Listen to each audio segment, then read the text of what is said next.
Chapter 21, Gatineau.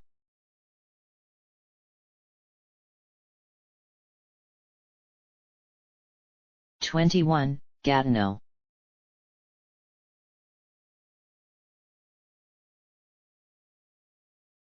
Gatineau, the Baroness popped a white chocolate bonbon into her clamshell pursed lips and rolled it into one cheek like a hamster. Upon the offer of another, she tapped her collarbone and shook her head. No, oh no, couldn't possibly. Her partner, damask candy bag outstretched, donned a knowing smirk.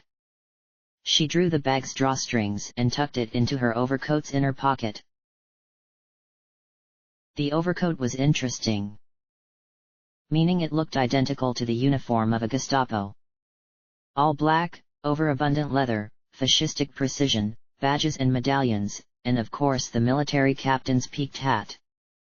High boots, long gloves, and a sallow face within a tall collar. Only upon inspection did the insignia reveal no explicit Nazism. Instead of an Iron Cross, swastika, or SS, it bore emblems of cartoon bunnies, sons wearing sunglasses, and the letters LOL. On her cap, just above the brim, Hello Kitty's face shined pacifically. Dwelling on clothes, Nazis or no, felt like clown muffle thoughts. Murray banished them and said, "That's how you pronounce it? Gatineau." Oh, the Baroness held a hand for pause, rolled the bonbon from one cheek to the other, and commenced to chew until she swallowed with an audible gulp. "Yes, you've spoken correctly, though I'm well aware la langue française is known for the, impenetrability of its numerous facets." Her sharp breath stopped the sentence with the expectation she might continue. She didn't. She motioned at the Nazi's overcoat until the candy bag re-emerged and a new bonbon was dispensed onto her palm. Clown Muffle currently crouched in the gutter, vomiting innards. "Pronunciation is bottom of my worry list. We only want to find the girl Gatineau. Even a general direction, I have a radar too." The Nazi interjected with a sharp smirk and a snaggle-toothed canine. "Ahaha! You don't want to know that at all. You don't. MMH, said the Baroness. Never met a more unpleasant female. The Nazi shook her head and began to draw the strings of her candy bag, adorned with glittery stars and an equally glittery Happy New Year, but the Baroness snaked her elastic fingers inside and filched another. In response, the Nazi poked her under the lowest rib, in the thinnest portion of the corset. "You, Your Highness, are gonna get fat." Untrue, chew, chew." "So true." Swallow. "My dearest protégé, you have yet to learn of the unparalleled wonders of a Puella Magi's metabolism." Swallow, with more finality. "It is inconceivable to presume one of our nature could ever stray from the zenith of physical fitness." Clown Muffle vomited loudly. The Nazi folded her body almost 90 degrees at the hips to see around Murray at the literally liquefying girl in the gutter. "Look, you two," said Murray, contemplating zipping to the next closest signature and asking them instead, "I don't care how unpleasant this Gatineau is. She's the only one who can fix my companion, so I'll deal with it. We have no other option. Just tell us." "Innumerable apologies for my imprudence, we shall of course oblige your humble request for knowledge." "She stopped," said the Nazi, eyes fixed on Clown Muffle even as she hid the candy bag under her hat to thwart another heist attempt, barfing. "Oh, goodness, finally. Wait, you're sure?" "She heaves any more she turns inside out, ahaha." The toothy grin returned. "Empty. Nothing left. Phew. Fetch her for me."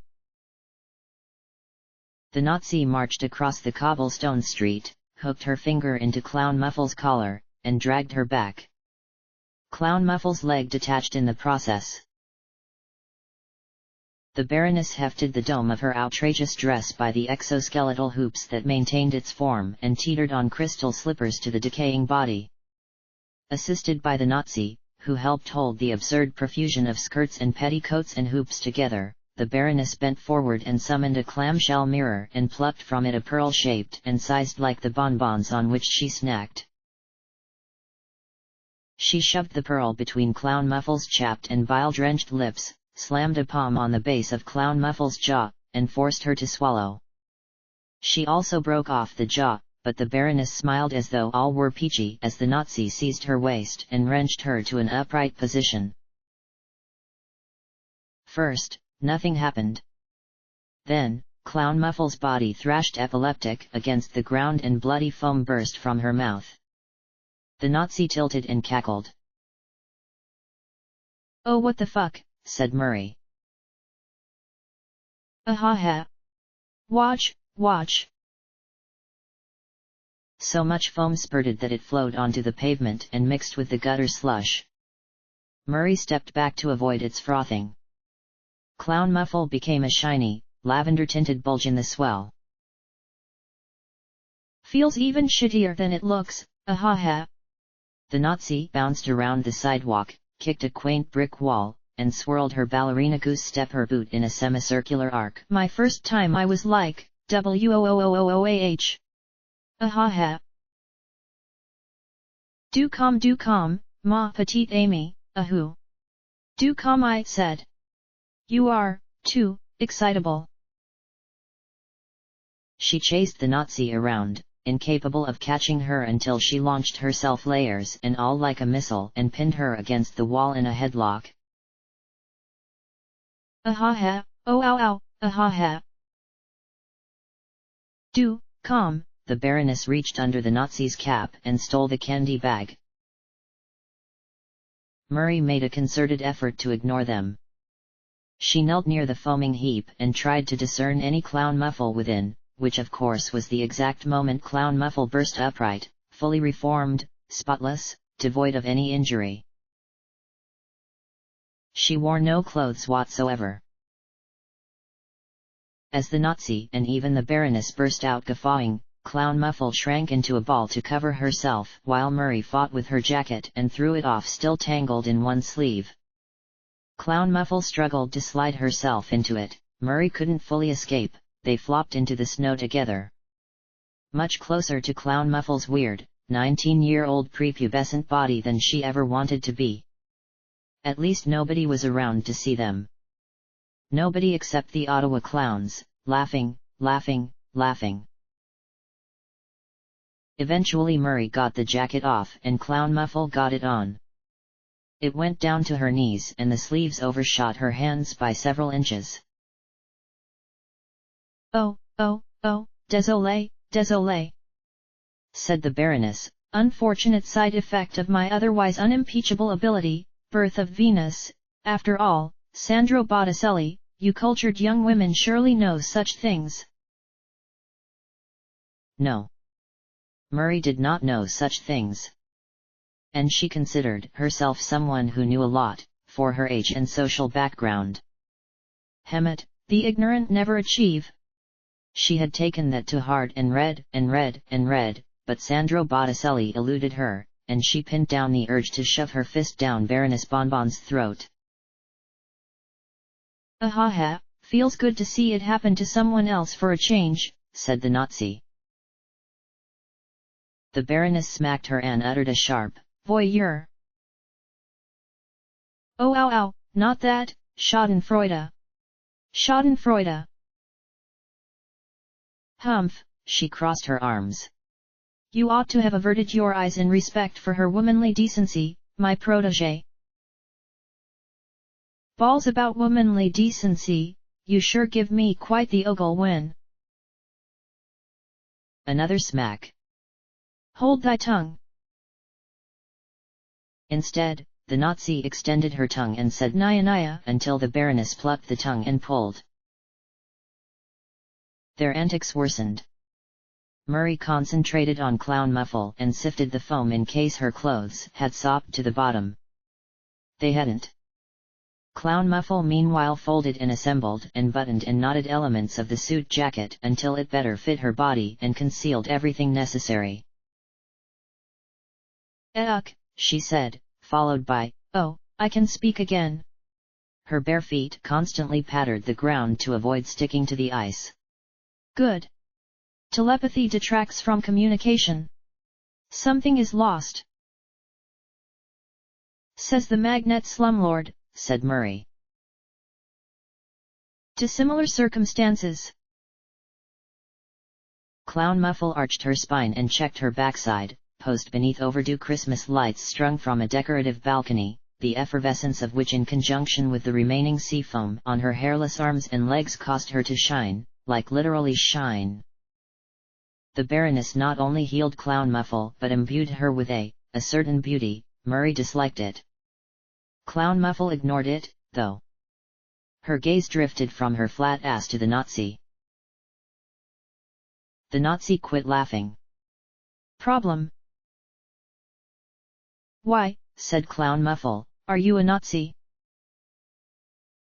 The Baroness nearly choked on her bonbon and any color left in the Nazi's Aryan face drained. Even her gothy eyeshadow paled. I'm not that okay." "There's a strong resemblance." "No." "Kinda true," said Murray. "No." The Nazi shriveled. "I swear, I didn't even know what a Nazi looked like. I thought military costumes were cool. I like black. I'm not racist, okay?" Clown Muffle tilted her head, examined the Nazi from various angles, pattered in an arc around her, scampered close and gripped the poor white supremacist by the waist to pose her, hoisting up the arms, running fingers along sashes and cords and metals, jingling any brass component. "I applaud the detail. Fine material. Stitching, very good. The medals add character. You're a Nazi on a public image campaign. Trying to show that the Nazi party can be fun and friendly too. It's a unique image." Fucking Clown Muffle. "I said I'm not a Nazi," said the Nazi. She shot a desperate glare at her companion, who only laughed. "Oh, who, think not poorly of my poor protégé. I tire ceaselessly to instill within her grand values, liberty, equality, fraternity, in our case, sorority." On tiptoe, Clown Muffle straightened the Nazi's hat and tapped its Hello Kitty emblem. "This though? Bad. Very bad. Copyright infringement." She ignored the Nazi's flustered rebuttal and scampered back to take in the full picture. "Yes.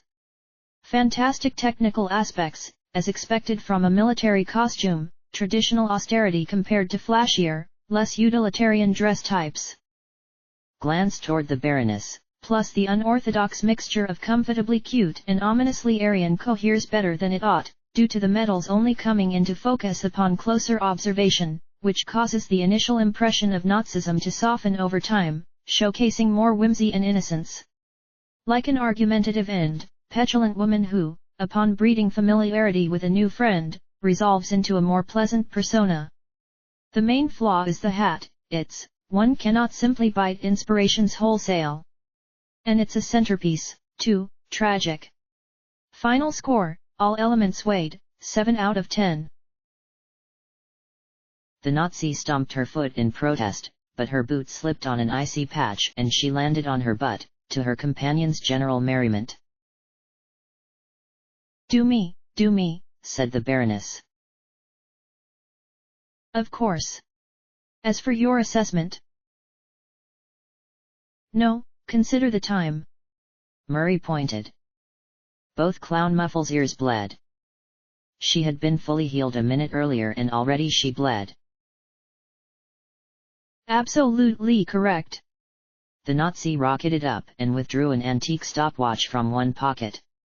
We want to finish hunting before the New Year's fireworks, am I not wrong?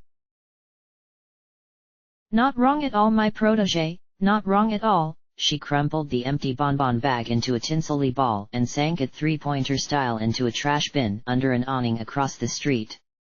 There's not a thing like the New Year's fireworks over the hill, the way the clock tower lights up, c'est fantastique. C'est fantastique, Murray wanted to mimic in falsetto. Yeah, we fucking get it, you speak French, how fucking cool. Murray and Clown Muffle spoke Spanish, and they didn't say "si" or "señorita" every 5 seconds.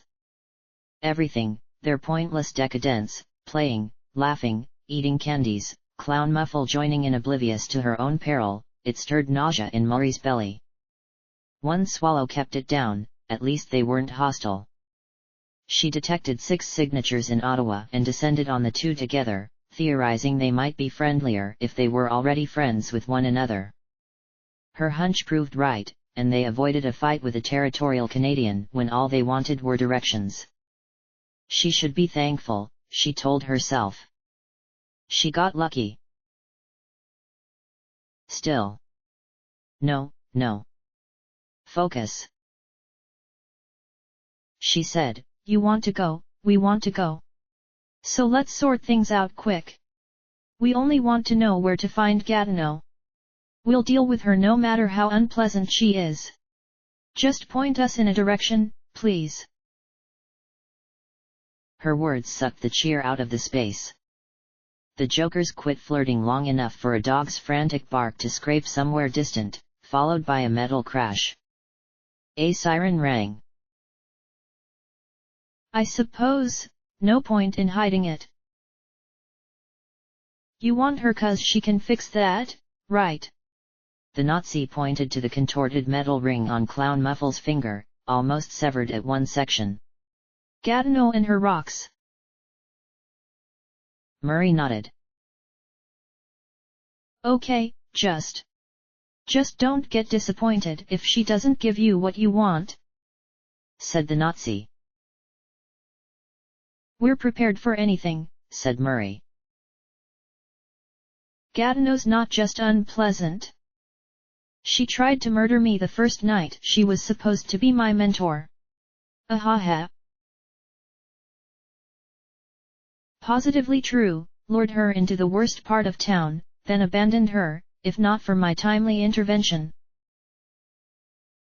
Some twinge pinched the base of Murray's spine. "You take the ones on the left."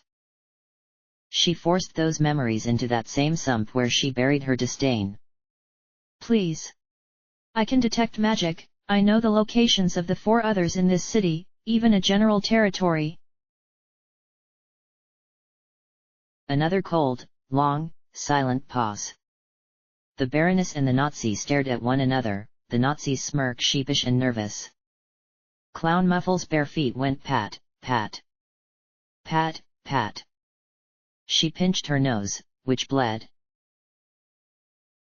"I imagine. Well, it's New Year's, maybe she's somewhere else. I cannot fathom that such a creature as her cares one iota about the holiday." True, ahaha. "Which must mean she's inhabiting her typical haunt, non. Where else would she be? What else would she do?"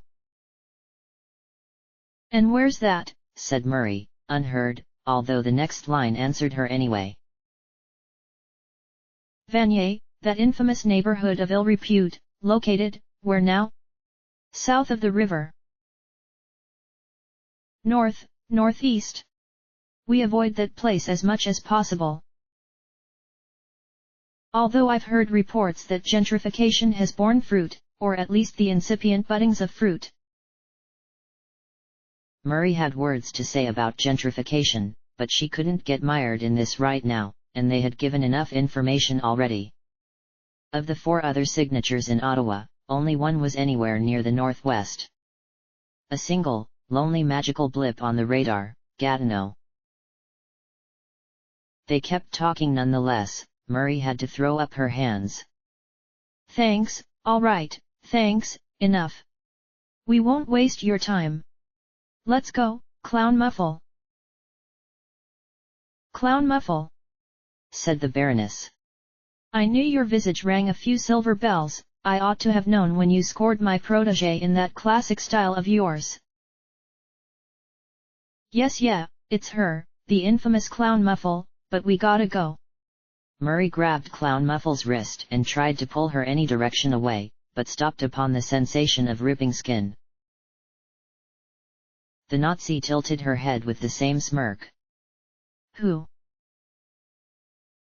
I'll explain later, for as you can see, they're in a rush to meet our stony friend, if I may even call her such in jest. Only one last thing before you go. Her whole papery bulk heaved forward, producing from a dainty purse 4 bills, Canadian 20s each. Oh, said Clown Muffle. I insist, you must take it. 'Twas my magic, after all, that consumed your vestments, so it's only fair I finance their replacement. You'll find a department store some 2 blocks that away, of a chain sure to be open even this late, even on this day, I insist. Clown Muffle took the money without scruples. Murray might have protested, but she would rather Clown Muffle get pants before they begged Gatineau for help. The one who protested was the Nazi. She spurted forward and nearly seized the Baroness's wrist before the exchange transpired, although Clown Muffle was quicker. That's a lot of money. Can we still pay rent tomorrow? Do come, I say to you, do come. I make it my practice to siphon funds for these holiday. Those bills remained from my savings for your Christmas present. The mere mention of this Christmas present made the Nazi blush. All right, ha. Her smirk remained, wobbly but toothy. Thank you, said Clown Muffle. You're kind girls. The Baroness curtsied. The Nazi scratched her hair under her cap. Murray summoned her broom and wondered how Clown Muffle would ride wearing just a long shirt. Meh, her problem. She motioned for Clown Muffle to get on behind her. Clown Muffle sat side saddle, pressing her hands against the front of her jacket to keep it down and remaining balanced despite holding on to nothing. As the broom ascended and the Baroness and Nazi waved below, Clown Muffle said, Hey!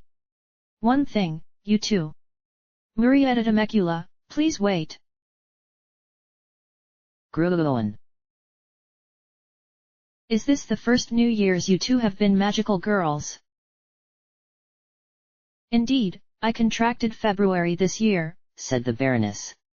My protégé could only be described as a neophyte. Advice: these holidays seem like happy times.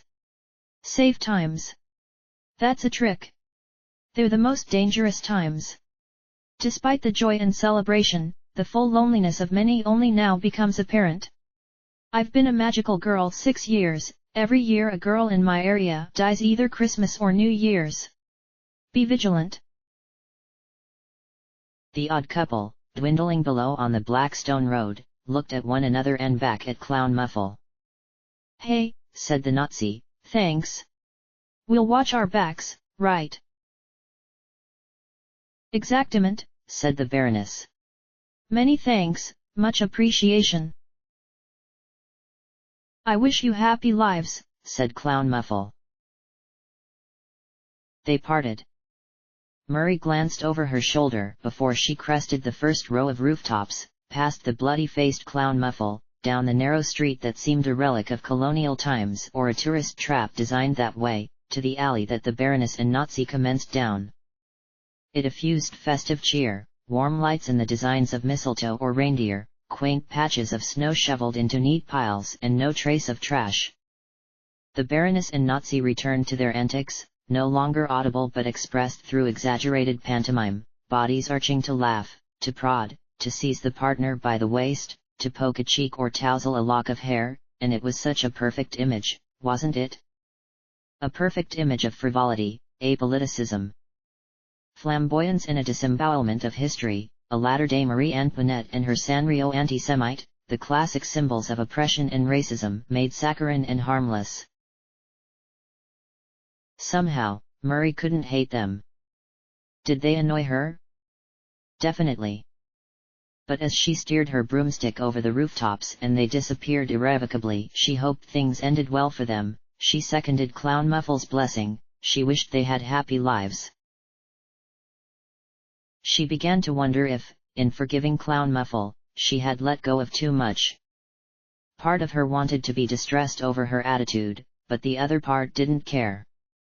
It seemed like a stage of acceptance. First you hate something, then you hate that you don't hate it, then you don't hate it. Then you're a degenerate like the rest. Everything about the facade screamed crack house. Murray knew plenty in San Bernardino. They had a look. You drive down an ordinary street with ordinary homes and suddenly there's one with boarded windows, carless driveway, segments of roof sagging inward, junk on the porch. It wasn't a special dereliction, but compared to the ordinary suburban realm around it, it stood out. Here, inner-city Ottawa, south of the river dividing them from the Quebec of Steph's Arcade Fire, the layout possessed somewhat more verticality, less crack house than crack tower. But it lacked the grandiosity of the Chicago projects. Chicago was a monument. A profusion of soulless obelisks, a critical mass of dispossession. The story of the people who lived in those modern art towers was one of segregation, racial covenants, class exploitation. Who were the dirt people of Canada? From the concentration of signage she had seen since entering this neighborhood, she assumed the French. And true to French form, even their squalor had a sedate, refined, lachrymose bent. On the uppermost, third, story, squeezed between abandoned furniture, Murray and Clown Muffle waited at a door. No light shone under, but they pressed their ears to the wood to detect what they knew was inside. It came faint and in whispers, a conversation in a language neither knew. A sharp laugh. All the voices were male. "If she's aggressive, what's our plan?" said Murray. "I trounce her. She agrees to my demands." "Sure. From all reports, this Gatineau deserved a trouncing." She knocked. The voices on the other side ceased, but nobody called to them and nobody answered the door. No footsteps creaked across the floorboards and no iris flashed in the peephole. The conversation resumed. Murray knocked again and this time the conversation failed to pause. Clown Muffle tried the knob. Locked. Murray stepped from the door and peered between the piled stacks of cabinets and shelves. Down one end of the hallway. Down the other end. She sensed a miasma. Traces at least. And her senses weren't attuned to such things. But a wraith ambush probably meant nothing to people like Clown Muffle and Gatineau. Gatineau hadn't moved in at least an hour. Murray transformed and manifested her wand. No need to smash down someone's door. Tapping the wand tip to the knob, she incanted the magic word, which she had no difficulty remembering, Alohomora. The lock mechanism clicked and the door slid ajar. A noxious plume burst into her face and she staggered aside coughing, trying to expel the thick ashy taste deep down her tongue. Whatever toxins drifted in that air stained her instantly, her skin, lungs, under her fingernails. She leaned against a chair for support and it turned out to be a chair from which Clown Muffle had the leg to wield like a stake, so it collapsed under her weight and she sliced her palm on a splinter. Clown Muffle strolled inside. Pressing the blood against the unarmored segment of her pants, Murray waddled after. To someone, this world was comfort. The dinginess, the drabness, the total lack of color, the suffocation. Someone had adapted to this terrain. The weaponized air required certain lungs and certain eyes. If outside had been a limp but familiar vision of poverty, the inside was a pocket dimension, a void, something divorced from any external reality. Were there walls? Theoretically. Through the murk, the solitary light of an anglerfish emerged, a bare bulb suspended by a wire. Beneath it a rickety wooden table and 4 hunchbacked figures gathered around an infinite cluster of bottles and ashtrays. And it was like,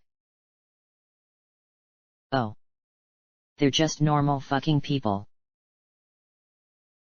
3 men, all white, all bearded, although with different gradations of beard length, from a trimmed goatee to a brown bushy conniption. Functional winter wear, faded from years of repeated use but no worse than Murray in her shredded suit or clown muffle in oversized 80s pastels fished from the bargain bin. They held hands of cards and smoked cigarettes. Bills swelled in the center. They drank from their bottles and muttered in French, and none glanced toward the newcomers except maybe the bushiest.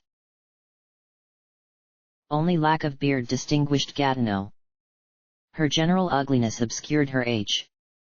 She ogled her cards and tapped ash into the dregs of a brown bottle. When her peers lolled, she muttered something terse and eroded in its beginning and end. Cubé perched on her shoulder. His pink eyes punctured the smoke and his fur remained unsullied, like a photoshopped image. You made it. Surprised, said Clown Muffle. Nobody at the table looked. No, my calculations strongly indicated your survival. I apologize for not helping earlier, but my assessment indicates that psychologically you perform better when you don't rely on others. The classic pull yourself up by your bootstraps line. Ignoring how an aqueous Clown Muffle required Murray to ferry her the last 100 miles, or did Clown Muffle consider that something she earned by making a friend? Gatineau flopped her cards on the tabletop and spat. She snapped the top off another bottle and swigged. One of the beardmen won the round and raked the money, so she slid another bill to the center and received a new hand. Wick, she said, of UEES, Viscera. It sounded like more French at first, but the word Viscera oriented Murray. She pointed to Clown Muffle. And who the fuck are you? An imperceptible finger flicked the stub of her cigarette into Murray's breastbone, hard enough to sting. Murietta Temecula. I explained to you she might also come, said Cubé. Remember? Gatineau shrugged. How old, fille? Murray said her age. Bah, fucking sick of 13-year-olds, get the fuck out of my face. Please, Miss Cote la Lumiere. There's no logic in bickering. It'll be best for everyone involved if you repair Miss Viscera's soul gem as soon as possible. Do you remember our deal? Gatineau considered her cards. The cigarette rolled along the ring of teeth embedded in her lower jaw. While a beard man murmured French, Clown Muffle tapped her chair leg against her knee, producing a hollow gong. So you struck a deal with her, she said. Funny. I recall not long ago you refused to even give me her name. Wasn't worth it. Not energy efficient? Some such argument. The situation has changed. Your health has increased in value. It's quite simple, really. Nothing that should cause any alarm or suspicion. He thinks you can avert some catastrophe, said Murray. The poker round ended. Gatineau lost again, but this time she wagered less. The mid-sized beard man accrued the winnings and shuffled the deck. Cards flicked around the table with careless precision. For some time the card game continued in silence save the occasional francophonic quip. Well, Miss Cote la Lumiere? I've outlined the terms of our deal to you in great deal and you claimed they were satisfactory. I ask you, please uphold your end quickly.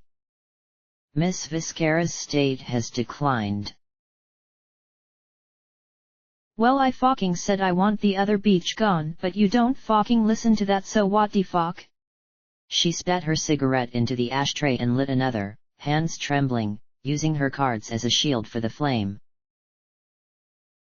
What a nobody. The hype went nowhere. Gatineau was rudimentary unpleasant. Clown Muffle at one point described her as misanthropic, but she sure got along fine with the Beardman. A Hollywood misanthropy that substitutes mere rudeness for true hatred of humanity. Sure, she said, I'll go. Stay, said Clown Muffle. You're my friend. You have no reason to leave. Grimacing, Gatineau tossed her cards out of contention and let another beard man earn his keep. Fuck. Fuck.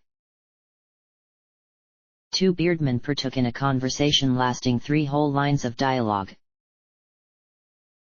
Your power only takes a few seconds, said Cube, so I'm confused why you're wasting time. Miss Viscera, please provide your soul gem. Miss Leva, please leave. It would be illogical to jeopardize everything over something so insignificant. Yeah, it's fine. Murray stepped backward, struck a bureau, reoriented. No point to get into an argument over something dumb. I'll be outside.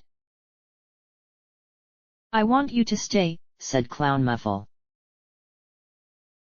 Miss Viscera, I guarantee that in the almost non-existent chance of a fight, Miss Leva would be absolutely useless.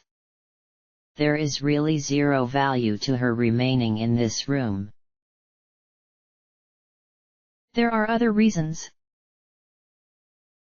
I cannot conceive of any. Shit. Clown Muffle's nervous. Or maybe she's prideful. Did she want Murray to remain for reassurance or simply to deny Gatineau's slight? Both reasons were idiotic. Cube for once was absolutely right. She turned and hurried for the door, only to no longer see it until the air of smoke parted and she walked straight into it. She rubbed her eye and felt so dumb, but when she glanced back, nobody even watched her. Gatineau rearranged her cards and Clown Muffle pried the twisted ring from her finger. Except the finger came off before the ring did. That at least made it easier to remove the ring, which she then plopped on Gatineau's edge of the table before discarding the finger atop the mound of a nearby trash can. The missing finger captured Gatineau's attention. She watched it as, divorced from its body, it quickly decomposed to mix with rinds and peels. I am reminded. I'm not doing this sheet for free, no. Her gaze flicked to Clown Muffle. Murray paused with her hand on the doorknob. Of course not. I don't understand why your memory has suddenly become so faulty, even by human standards. I will provide you with. Not free for her, said Gatineau. I want something from her, too. That's ridiculous. Given the level of time and energy you needed to heal her, my terms are already exceedingly generous. It's fair, said Clown Muffle. To get something, I must give something. Want me to fight wraiths for you? Sure. For a day, a week. Month even. When I'm healthy I'm efficient. I won't need much for myself. TSSSH. Gatineau lost another hand. She jabbed her fingers into her eye sockets and rubbed them in small circles. She stubbed her cigarette on her thumbnail and lit another. Fuck that. That's what Monsieur Cube gives. Cubes, cubes. I'll have all the fucking cubes I need, no? I want something only you have. Miss Cote et la Lumiere. Our deal. You do not understand, Monsieur Cube. In this fucking scenario, I actually have a good fucking position for once. She received a new hand and immediately tossed the cards back to the dealer. You need something, only I can give. She needs something, only I can give. I get the maximum I can get, non? Is this not your logic, monsieur? Your supposition relies on the fact that only you can restore Miss Viscera's soul gem.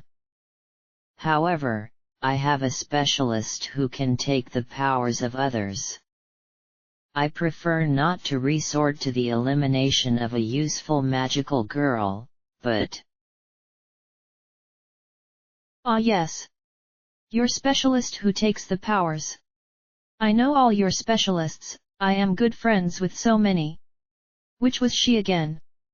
Sepulveda, non? Bad luck, monsieur. I heard she died in Minneapolis last week. Bad timing.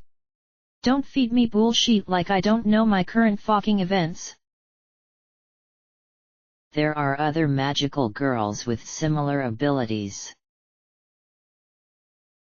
Where? China? India? Look at this gem. Gatineau held Clown Muffle's ring toward the light bulb. Her three beardmen glanced, realized she was still not talking to them, and returned to their game. Ooh, so bad. Never seen one this bad. How long will she last? Please, Miss Cote et la Lumiere. What you intend to ask of Miss Viscera could kill her. If she dies. It's fine, said Clown Muffle. Whatever she wants. I'll do it. She won't fucking die anyway. I can restore her gem just enough to keep her alive. I will keep your precious fucking person alive for you, fuck. She lit a cigarette only to realize she already had one pressed between her lips. Unsure what to do for a moment, she stuck the second next to the first. As long as she lives in the end, you don't care what I do, non. I won't die, said Clown Muffle. Miss Viscera, please trust me. There is a decent chance it will kill you even to hear what she wants from you. Then I'll heal her a bit first, fuck. Fuck. She spat out both cigarettes, lit a third, and inspected Clown Muffle's ring, twisted, bent. It's all very simple. You're all being fucking infants, it's so simple. You are taking risks with the fate of this world, does that mean anything to you? If you refuse to abide by the terms of the deal we both agreed upon, then I'll be forced to renege on my terms as well. Non. She swayed upright into the room's mist, as vaporous in her motions as the smoke that enveloped her, and tapped the tabletop with 2 fingers to draw the attention of her beardman, to whom she then sludged some French.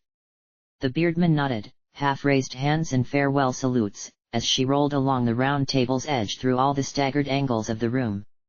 I get both deals. Both deals, are we in agreement? Or no deal?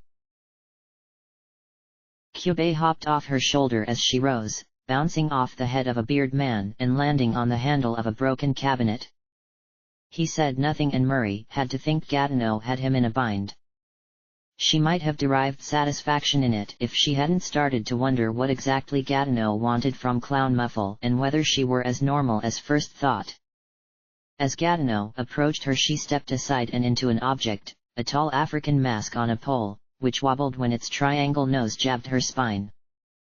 Murray sought a reason for its existence and found none. It's all very simple. Come, I'll show you, Viscera. You too, idiot fille. She opened the door and stepped into the detritus of the hallway. Clown Muffle followed close and Murray, after steadying the African mask, departed too. They walked single file down the hallway, down the stairs, out the doorway, into the street. Along the way Gatineau tossed the ring over her shoulder and commanded Clown Muffle to make it a gem. Clown Muffle complied, but it required maximum effort. Murray held her as she swayed treacherously into a fence and a fresh deluge of blood streamed down her face. The polished luster of her skin had completely faded, she was grey as ash or a wraith, parts peeled, faster than before. Nonetheless, the ring became a gem. Clown Muffle survived the transformation.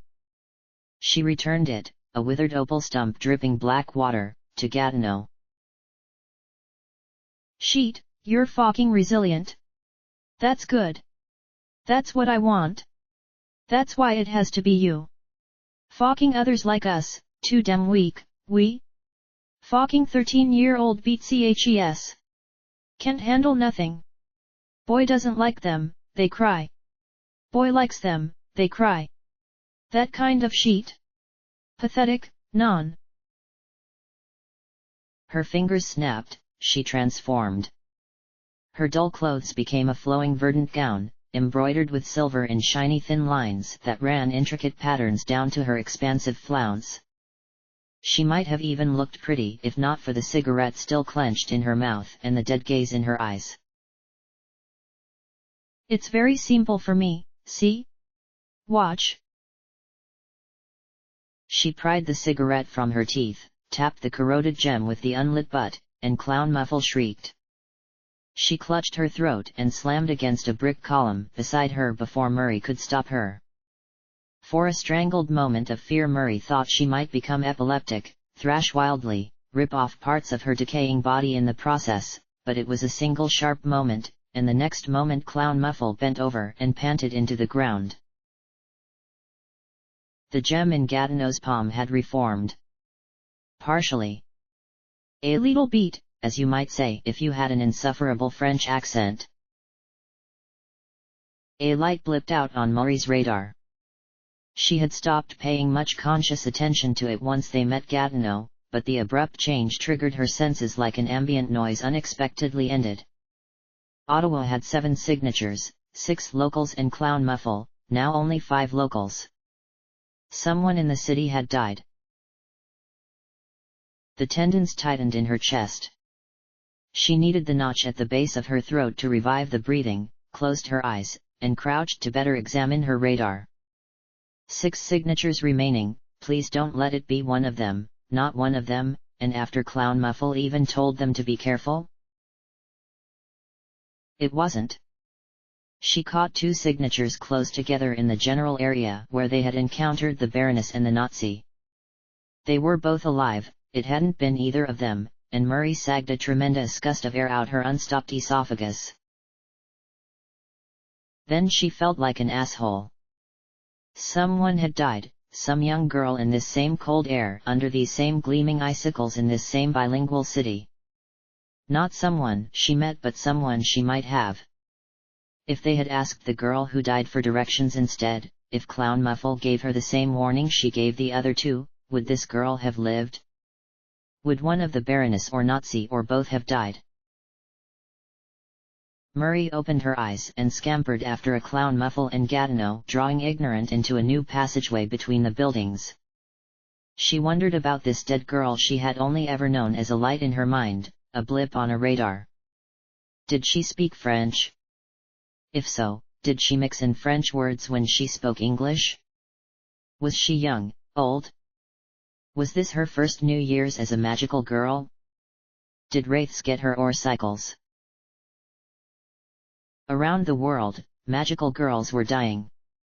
One had probably already died since. She never met this girl, she had no reason to be affected, yet somehow it affected her. She teetered on the precipice of tears.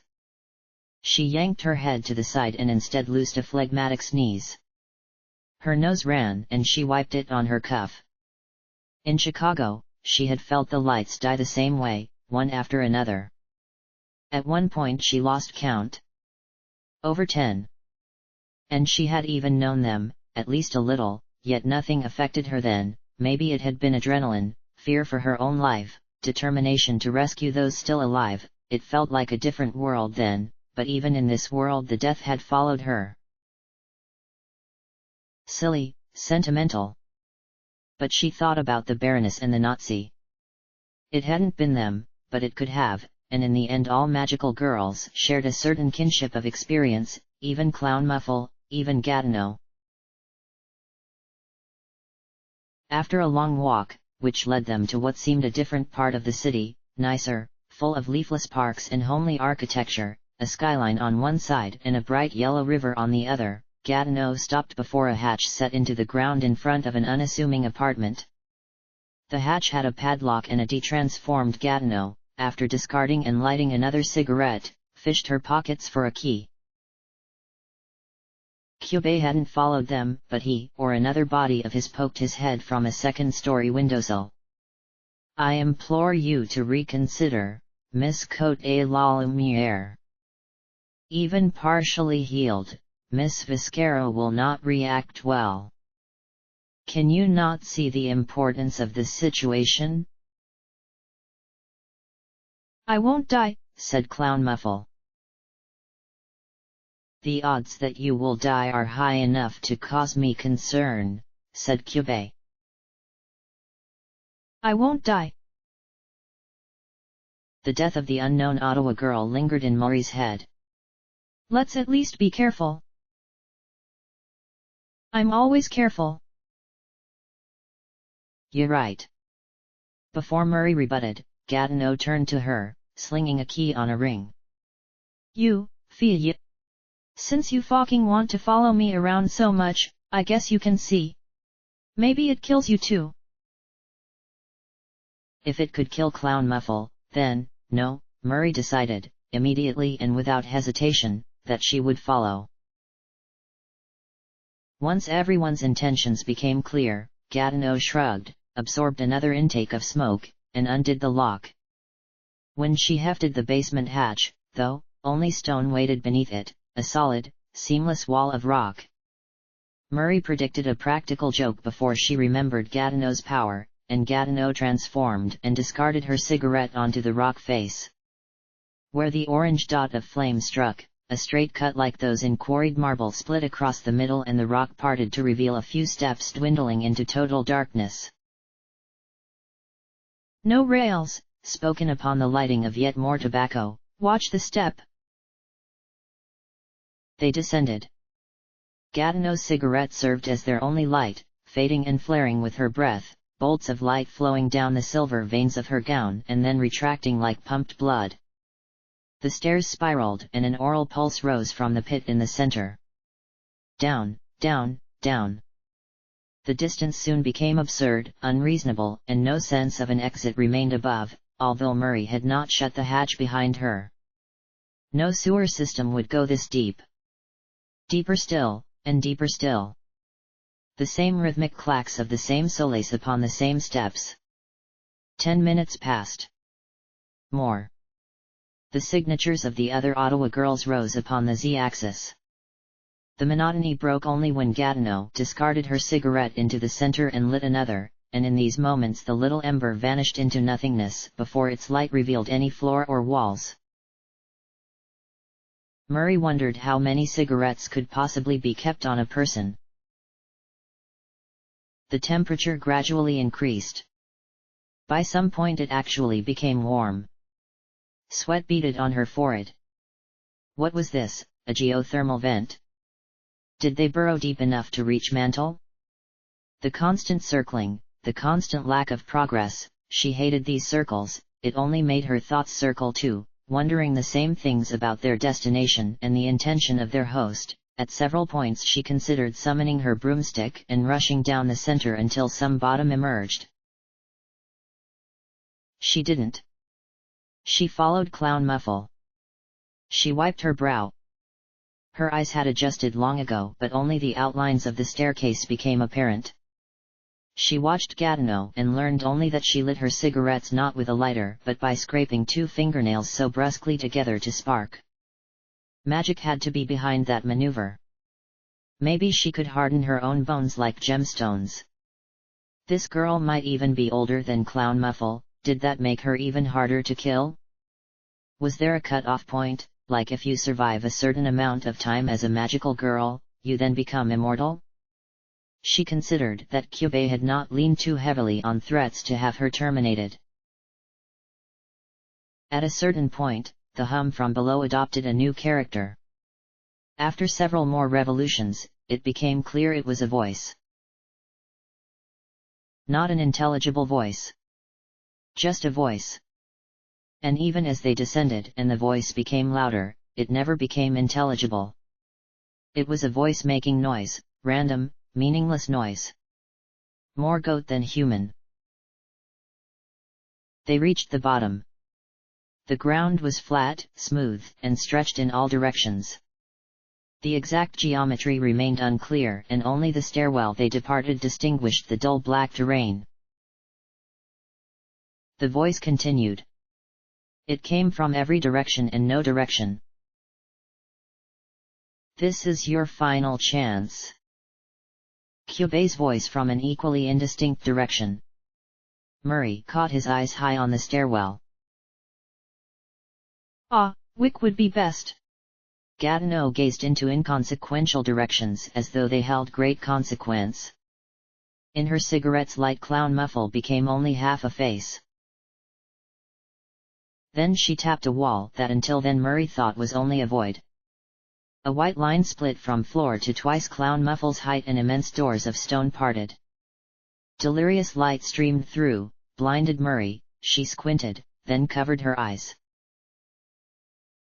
When she took her hand away, a spotless shining room confronted her, a room of every conceivable variety of precious stone, arranged into patterns like silken strands, except in such a space it was thick rivulets of crystal, lapis lazuli, amber, peridot, blood beryl, sapphire, garnet, emerald, hues contrasted in meticulous variety, different shades placed in contention to magnificent effect, everything swirling or seeming to swirl to a central pillar of translucent ruby, and the effect of the entire thing was such that only once Murray's eyes were guided to this pillar did she realize. A human being was encased inside.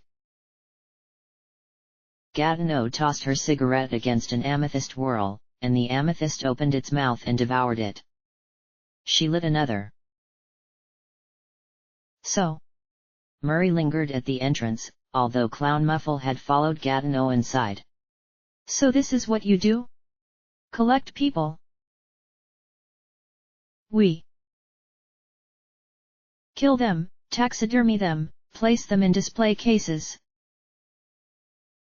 Oh non. Non. People who are dead are useless, non? The body, soulless, it's ugly? The value is the life. See. Upon a marginal movement of the wrist, a straight line spread up the ruby pillar and parted like two vertical lips. The human inside spilled out but was caught by a quartz slope that rose from the ground. A woman, nude. Mid-20s maybe, short blonde hair and gaunt. Her head lolled semi-sensible as the quartz morphed into a throne that perched her body upon it in the most regal manner her akimbo limbs allowed. Her compressed chest spasmed with breath as Gatineau placed a cigarette between bloodless lips and lit it for her. This bitch. This fucking bitch.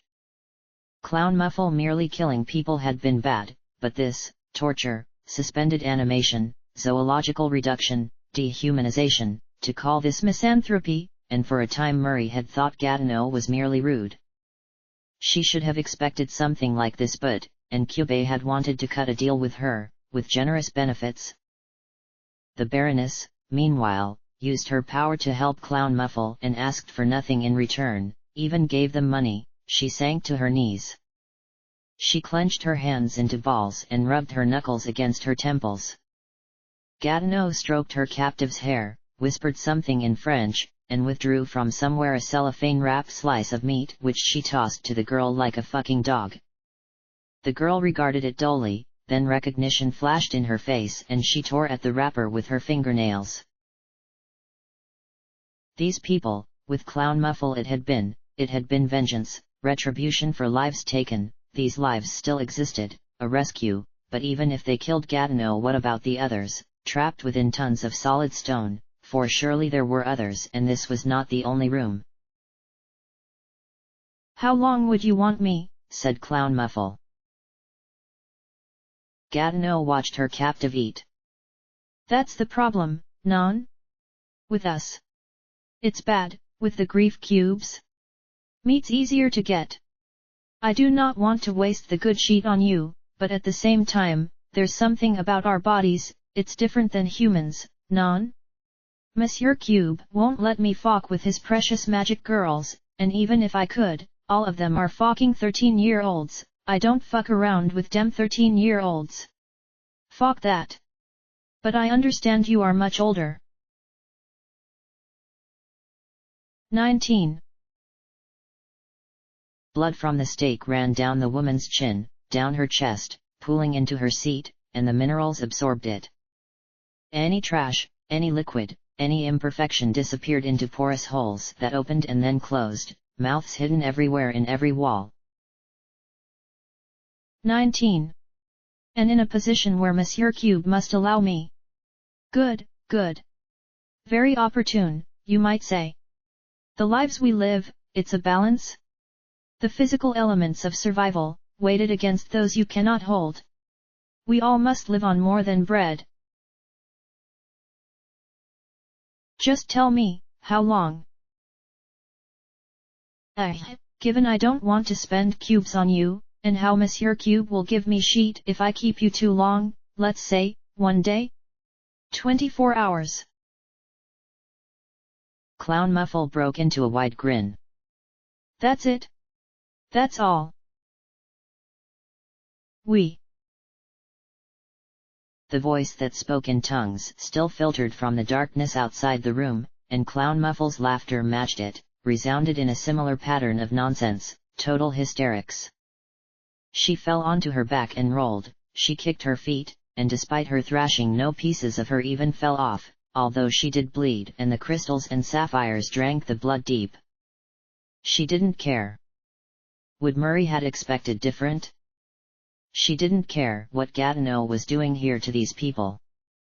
It was one day trapped in amber like a Jurassic mosquito, perhaps excised for some moments of physical torture, the kind a magical girl might withstand even if a human could not, and then, presto.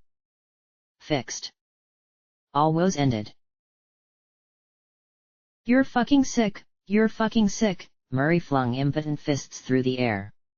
I know you don't give one shit what I call you, but someone has to call you it, so here I fucking am, you're a sick fucking bastard. Ah, now it's revealed why I hate you fucking 13-year-old BTCHES, non. Gatineau wiped some brown liquid from her captive's lower lip. The captive had revivified totally and now watched Gatineau rapt and meek. Clown Muffle returned to coherence. 1 day. Cube said this would kill me even to hear it. But I feel better than I have in days. Amazing, 1 day. Ah, well, I have not yet explained the entirety of my intentions, said Gatineau, as her hand slid down her captive's chin, down her chest, and between her legs. Clown Muffle ceased laughing. The captive ran her fingers carefully along Gatineau's downstretched arm, leaned her head against Gatineau's shoulder, and purred like a cat. Her legs started to, it made Murray sick. And then the wall behind Gatineau split open and a series of golden shelves cascaded outward, stocked with a neat and organized assortment of implements. If the implements had been blades, saws, spikes, razors, anything like that, Murray might have understood better, but it was nothing like that, it was things. She had never seen these kinds of things before, she had a vague knowledge of some of them, and her face flushed with heat even to look. Meanwhile the quartz throne descended into the ground, but out of the floor and ceiling shot chains of, Murray didn't fucking know all her goddamn gems, she wasn't a fucking encyclopedia, something kinda teal colored, the chains shot out and clamped around the captive girl's ankles, wrists, neck, they pulled her taut, stretched her, positioned her, and yet the girl wasn't crying out or fighting, or even giving in dejectedly, her eyes were gleaming, she was grinning. She opened her mouth and made another feline purr and watched as Gatineau pulled from the shelves a Clown Muffle ran screaming, bolting, slipping, bouncing into edges and abutments, gouging deep gashes in her butterskin as she struck something, revolved, flung her legs out from under her and fell, clawing and scraping, snapping off her fingernails, her shoes squeaking until finally they caught a seam between two types of stone and gained traction, even at this moment only propelling her at a drooping angle into the darkened central amphitheater and the promise of the stairwell. Etched in faint lines from the chamber's light, and Murray ran after her, an immediate response before she had time to process it, her head even still half turned toward Gatineau's display, and the glimpse she caught sent an unbidden tremor through her body and a tingling upon her skin. Then the sight was gone. Clown Muffle had already reached the base of the steps, but her progress had slowed because one leg had snapped under the knee. And now the percolation of the tongue voice grew and coalesced into the form of a male whirling out of the darkness from some opposite corner. Murray skidded to a halt, although Clown Muffle kept crawling as the man, not exactly nude but wrapped in translucent silken attire that undulated with his many exaggerated movements, golden rings jangling around his wrists and ankles, reached her by the stairs and seized her wrist. She grunted a savage let go, but he said, "Are you the one who doesn't like dogs?" Which meant nothing, but it forced Murray to half turn toward the open door of the gem chamber where the captive was now chained onto all fours with Gatineau leaned over her from behind, one hand placed upon the girl's gaunt side and the other perched on her own chin, head tilted and gaze equal parts coolly cocksure and apathetically inquisitive, although her eyes were set on Murray, and Murray found herself glued to the spot, watching the rhythmic motions of hips, the ecstasy on the captive's face which seemed to have transmogrified into that of a bullfrog, the way the girl's hands were now trapped inside the floor to hold her still, only the dancing man's hands clambering further up her own arms broke the spell. He held her at the shoulders and leaned into, sniff, her, at which point she kicked him hard in his thigh and broke away to chase Clown Muffle. Her heart, lungs, ribs pounded inside her. The blood rolled down the steps in waves, and only the constant screaming assured her Clown Muffle had not entirely melted. Telepathic voices cut in, first Cubase. "Please. Charlie Viscara, listen to me. You must remain calm. Your vitals are plunging. With your soul gem in its current state, Miss Leva, you have to stabilize her." Then Gatineau's, "Pa. She said she had 19 years. Was this a lie? This is what I expect from fucking 13-year-olds. But no female that old hasn't either done it or wanted, one side or the other." Given how long it took to descend, they'd be climbing forever, and Murray would never reach Clown Muffle in time. That was what she thought, until she rounded a spiral segment and the open hatch blazed ahead of her. It felt like she had only gone up 3 flights. But Clown Muffle had fallen just outside, on the dead sidewalk, looking dead herself, and Murray slipped in her blood climbing out and got liquid Clown Muffle all over. Clown Muffle, listen to me." The pieces had not fallen off her so much as she had simply shriveled. The form bundled in the torn clothes could have been a kindergartner. Her skin had a few obvious abrasions, but even the parts that were whole seeped blood through the pores. Murray knelt beside her and said the only thing she could, It's okay, it's okay." But when she reached to stroke what remained of her hair, Cube commanded,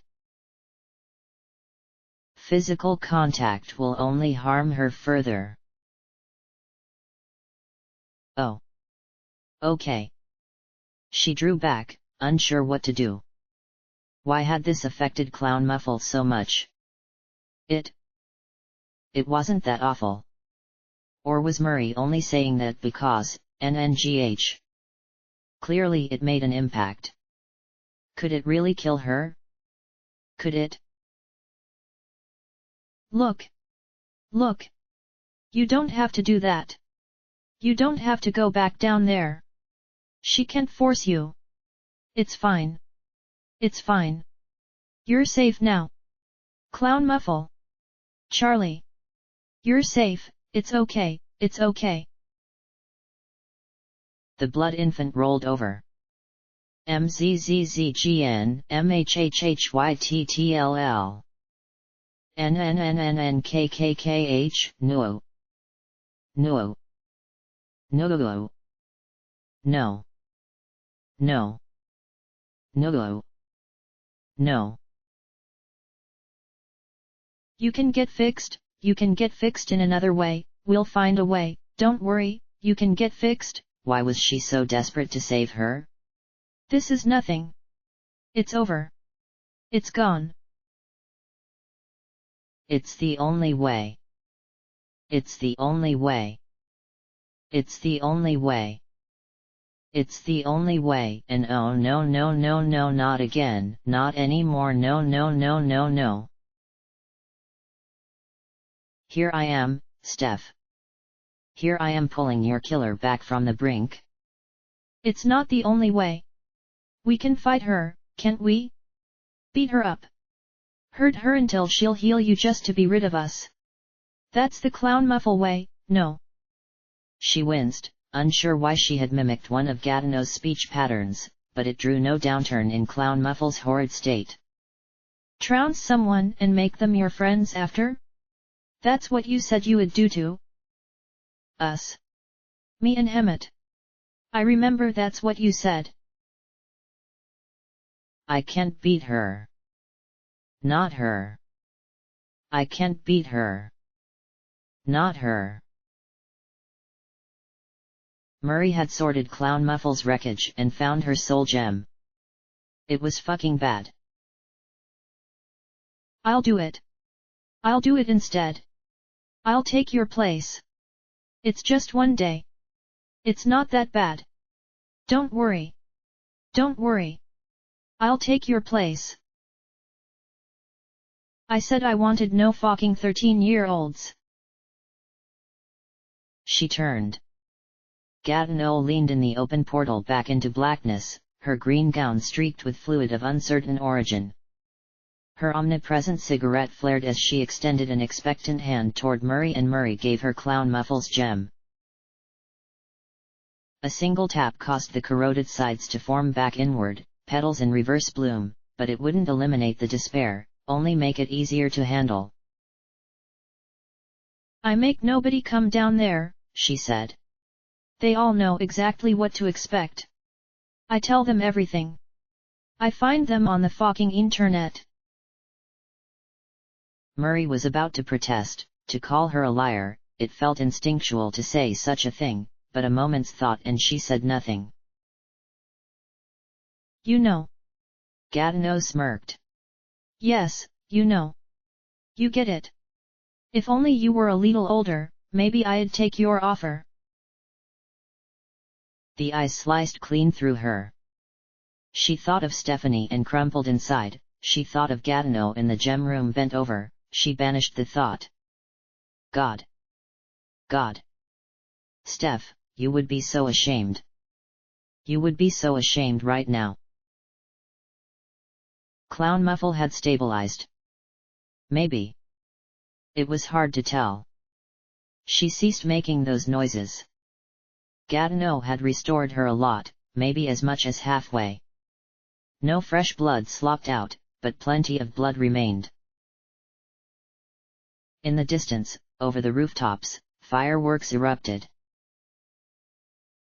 They dazzled the night sky, red, green, blue, yellow, purple and orange, mingled in fantastic arrays, rattling the silence with pure and spectacular bombast, everything aglitter, like the gem room.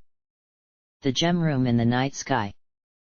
Their current position was not too far from the festivities. She sensed the others on her radar, the Baroness and the Nazi, close together, in the direction of the rockets. So they had managed to catch the fireworks after all.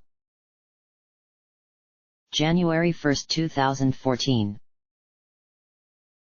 Happy New Year, said Gatineau as she spat her cigarette and wiped wet hands on her gown. More fireworks went up. But these streets were silent. So it's just perversion. Murray sat in Clown Muffle's blood. Not even murder. I do what pleases me, said Gatineau. If I do not, I die, non? I have carved into this world a reason to live. And so, I live. I prefer life. Those who live below, they prefer life, a certain form of life, that is why they came. Do you not prefer life, fille? Et toi, ma petite amie? Her slipper prodded the bundle of Clown Muffle. Do you not prefer life? Look. Gatineau. Murray stood. The blood clung to her inside her clothes. She's got some kind of trauma. Regarding the kind of stuff you do down there. Something in her past. I only kinda know specifics. She thought back to the conversation in the snow, among the 4 bare trees. Clown Muffle had said, he would have killed me otherwise. Clown Muffle had said, the thing I was doing back then, it would have killed me. Murray could connect dots. Murray knew from Steph and Magnet what many young girls did for cash. Murray imagined herself, in that position, in the position of the captive downstairs. She tried to drum up empathy for their aversion. She knew logically she could understand it, and yet the thing she wanted to say to them was, so what? A brief moment of unpleasantness, a single day and then a cure for your cancer, she would have said yes in an instant. Did that make her somewhere bankrupt? In some capacity cold, distant, emotionless? In some area a Clown Muffle herself, sneering at those who couldn't cut it just because she could? The thought formed a cavity in her stomach. She watched the fireworks and her melancholy deepened. She now understood Clown Muffle's warning to the Baroness and the Nazi, those 2 girls who would soon be on their way to the apartment they may or may not be able to afford when rent was collected tomorrow, to their bed where they would do what Gatineau did in the murk. It was, after all, the ultimate form of connection between 2 people. The final barrier of intimacy broken, the way individuals became one. No. Please, she said, after Gatineau said nothing, please look at her. She can't do it. She doesn't even look 19, so I don't get your problem. I look older than her. You have to admit that, right? It has never been about looks. What a fantastic location to show restraint, or maybe it wasn't even restraint but mere personal preference, something about the psychology. Murray couldn't probe. She couldn't understand, so much of this topic exceeded her reach. She had read and learned and debated, she had listened to all Steph's teachings, she had a knack for remembering phrases, sayings, slivers of advice, she had developed a precocity she believed far advanced for her age, but this topic had never drawn close to her, explored only in dreams or as a tangential, unspeakable entity lurking on the fringes of her comprehension, dirty jokes told by her cousins, so comedic to be stripped of any ulterior motive or meaning, a bitter reminder once a month in the form of blood-soaked sheets. I am willing to double my initial offer, said Cube, in a way that made Murray angry. The skinflint had not brought forward this possibility previously. Twice the quantity of grief cubes. Non. I am very interested in Viscera now. She is a fragmented human being, I can see. Very interesting. You said nobody comes down there unwillingly, said Murray. Look at her. She flung a hand out. Clown Muffle appeared to be asleep, which was probably best. If you extort her to this, how unwilling will it really be? Oh, but that's only the start. I can make her willing. I want to make her willing. Gatineau shook her head, smiled. Watched the residue of the final fireworks, which ended without grand crescendo. The dots of the Baroness and the Nazi departed from their position. I said I would heal her, oui. At this rate, Clown Muffle wouldn't even survive a day. And why is this a bad thing? Let her die. Let the cycles take her as she's mercilessly fucked by this deranged pervert. Isn't that the kind of thing you would like to see? No, no. No. No. And she was imagining it, too. What it would look like. How Clown Muffle would cry and make those unintelligible sounds of anguish. She imagined it wasn't Gatineau there but Steph, and then it wasn't Clown Muffle there but, no. Kill her. Kill her worthless degenerate self right now in this blood, just debone her and let her flesh flop. Why did the topic need to go in this direction? Why did it need to be obscene? If they could stick to the strictly moral, the strictly logical, the strictly political, it all would have been so much easier. These were things she did not want to confront, and facing them they reflected, mirror-like, upon her, imprinting her, tainting her, the filth inside as well as outside. Clown Muffle stirred. She rolled. Murray couldn't linger on her own problems. She had to do something. Save her, let her die. She had to make a decision, and the worst part was feeling like her decision didn't matter, like Clown Muffle would live or die as Clown Muffle pleased. No. Fuck that. Fuck that.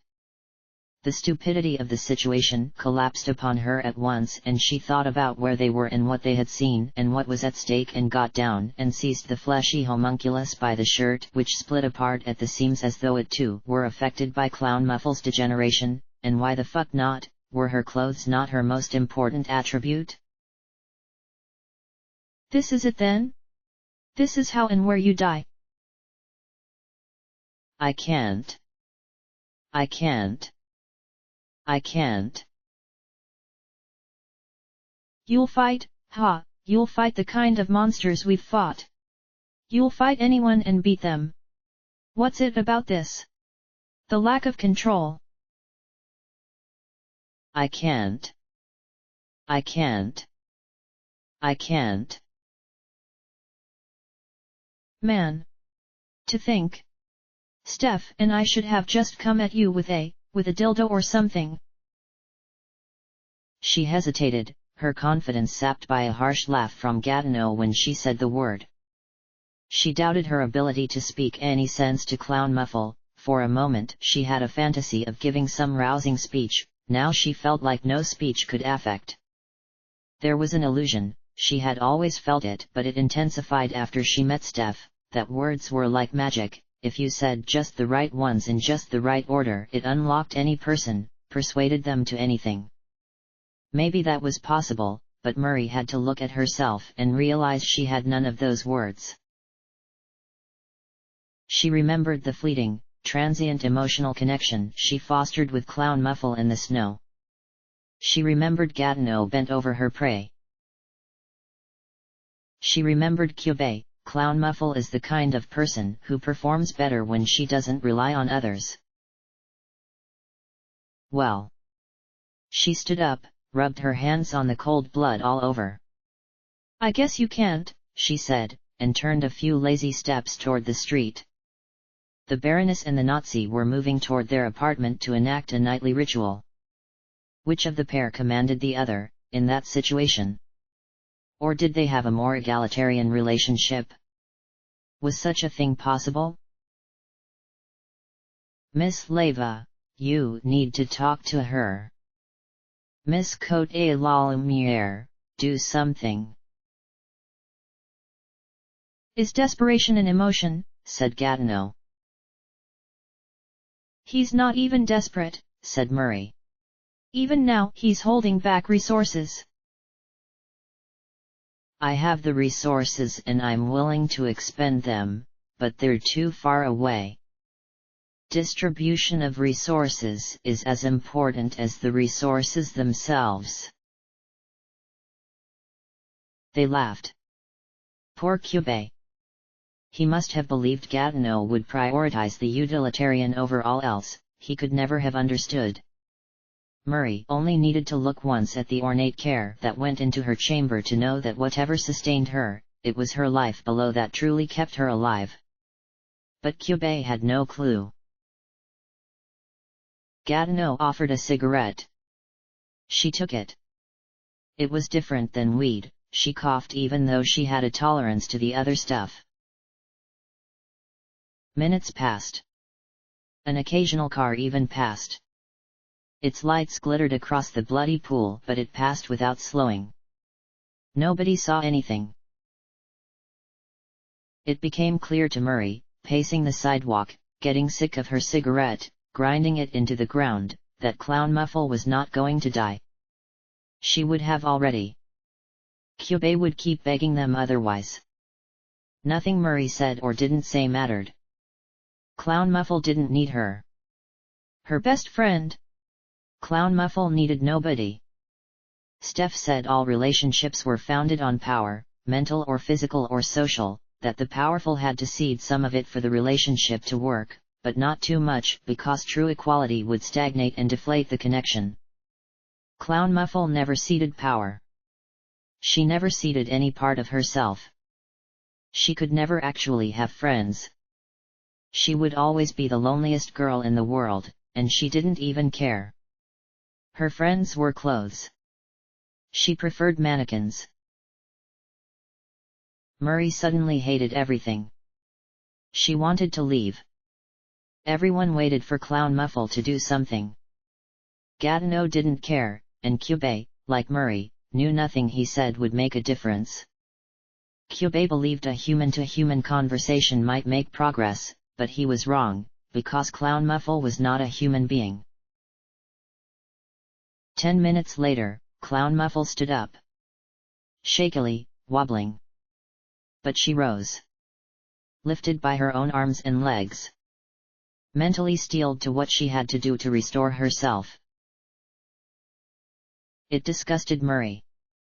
Clown Muffle disgusted Murray, and Gatineau disgusted Murray, and Murray disgusted Murray. As Clown Muffle turned toward Gatineau, Murray summoned her broomstick.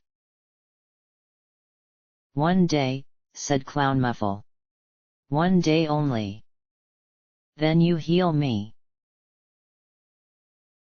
Not even childhood trauma could stop her. Not even a weakness formed when she was still vulnerable. Gatineau only smirked, she had anticipated this outcome. Kyubei said nothing. "Good. Save the world, Clown Muffle. If you're a force of nature, at least be one for the right side." So while Clown Muffle descended into the darkness, led by a suddenly gentle hand from Gatineau, Murray took to the skies, soared over Ottawa, and caught up to the Baroness and the Nazi before they reached their apartment. This city had an opening now, after all. Maybe she'd take it. Live life with the frivolous and wash her hands of all the shit. End of chapter. Chapter end.